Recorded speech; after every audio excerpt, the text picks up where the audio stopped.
একসাথে বসে বয়ান শুনেছি। আমাদের মহল্লার ওই লোকটা কই, আমার ভাই আব্দুল সামাদ, আব্দুল সাত্তার, একসাথে নামাজ পড়েছি, তারা কই?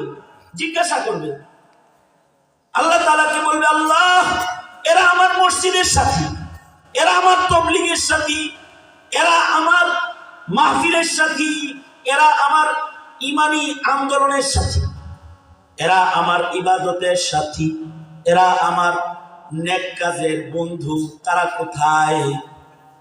আল্লাহ তাআলা বলবেন, ওরা তো দোজখে আছে, ওদের নেকি কম।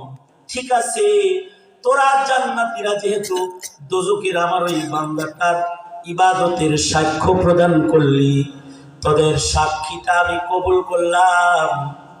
তোদের এই সাক্ষী কবুল করে আমি তোদের কারণে ওদেরকেও জান্নাত দান করলাম।